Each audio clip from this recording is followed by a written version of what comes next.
Donald Trump is panicking as MAGA leaders and MAGA influencers are turning against him en masse over his disastrous war against Iran, as these MAGA influencers are publicly taking Donald Trump to task and calling him out for his betrayal. Donald Trump gave an interview to Rachel Bade where Trump said, "I think MAGA is Trump. MAGA is me. MAGA is not them. MAGA wants to see our country thrive.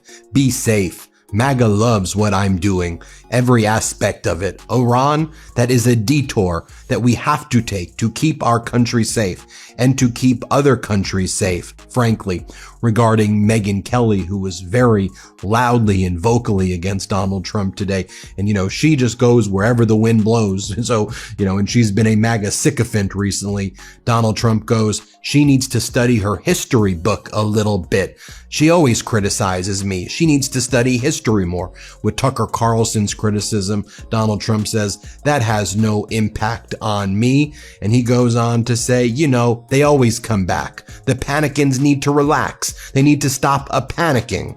Okay, let me show you what was going down, though. Megyn Kelly intentionally brings on Marjorie Taylor Greene. And Marjorie Taylor Greene is someone that Donald Trump calls Marjorie traitor. Donald Trump despises her. Donald Trump has encouraged death threats against her and all of these, horrible things that she's called him out for. And Marjorie Taylor Greene just does this takedown of Donald Trump with Megyn Kelly, where Marjorie Taylor Greene's like, Donald Trump's out there on cameras saying that, he's not going to get to heaven. And he keeps saying that he's never going to make it to heaven. And she's like, she goes, "What the F is wrong with this guy? What the F is wrong with him?" Here, playing this clip. And then we have the president who, by the way, Megyn, this really needs to be said.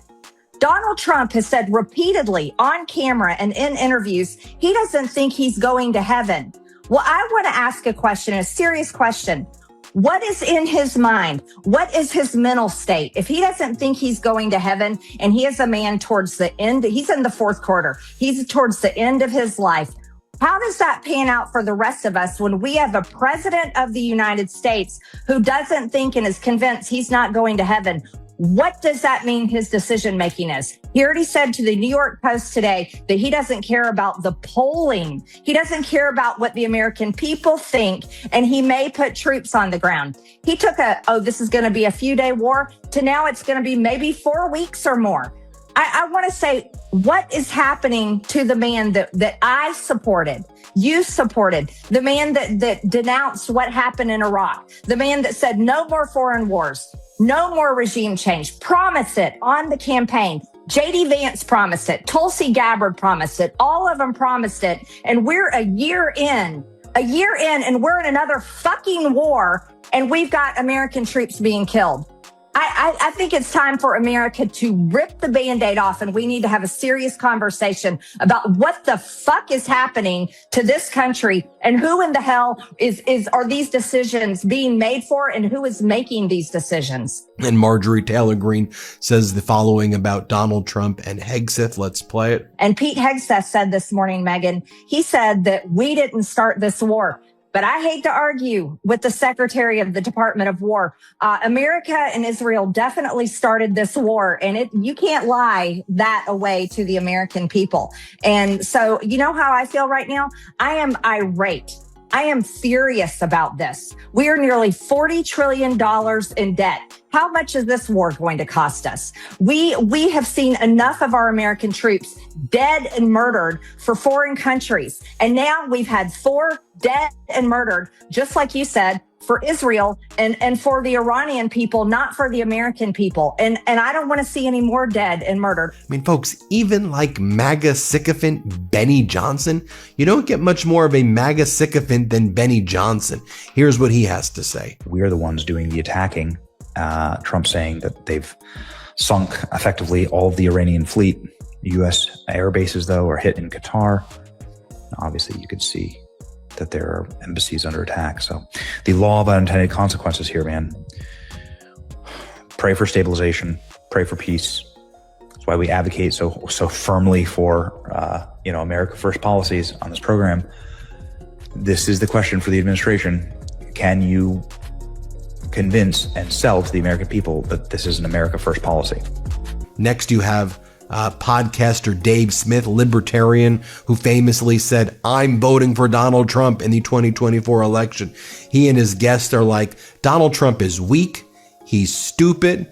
He goes into shit blind. Here's what they have to say about Donald Trump. Let's play this clip. One of the problems here is that Donald Trump has now created an incentive structure. And I got to say, this is just simply, this was the Israelis' plan. And they're just much smarter than Donald Trump. And so they were able to con him into this. Donald Trump, one of the major problems with Donald Trump is that he's weak and he's stupid. You know, these are real issues. He doesn't know anything. He goes into this shit blind, convinced that he's a genius who knows more than everyone else. Now, here was Megyn Kelly's takedown of Donald Trump, where she goes, "No one should have to die for a foreign country. I don't think those service members died for the United States. I think they died for Iran or for Israel." Here, play this clip. Look, there are massive divisions over what we've done here, and people are going to change their minds over the coming days and weeks, one way or the other. But my own feeling is no one should have to die for a foreign country. I don't think those 4 service members died for the United States. I think they died for Iran or for Israel. I think I understand how this helps Iran perfectly well. I get it. I mean, I hope. Long term, we'll see. But they seem rather jubilant. 80% of the country does not support the Ayatollah. He was a terrible, terrible man. No one's crying that he's dead. No normal person. But our government's job is not to look out for Iran or for Israel. It's to look out for us. And this feels very much to me like it is clearly Israel's war. Mark Levin wanted it. It's his war. Ben Shapiro, Lindsey Graham, Miriam Adelson. That's obvious. They're the ones who've been pushing us into. And then you had Marco Rubio giving that press conference where he admitted the reason that we attacked Iran. He said, we did it from a defensive, offensive posture. What the hell does that mean? He said, we knew that Israel was going to attack Iran regardless. And if Israel attacked Iran, Iran would attack us. So therefore, we had to attack Iran with Israel because we would have been attacked. Why would you not just call up Israel and say, if that's the case, we don't have your back? Why wouldn't you stand up for American sovereignty here? Why wouldn't you stand up for the American people and for, trying to get a peace deal? Why wouldn't you do that? Look, I'm not going to play a long clip here of this because I don't want to platform Nick Fuentes very long, but I'll show you like 15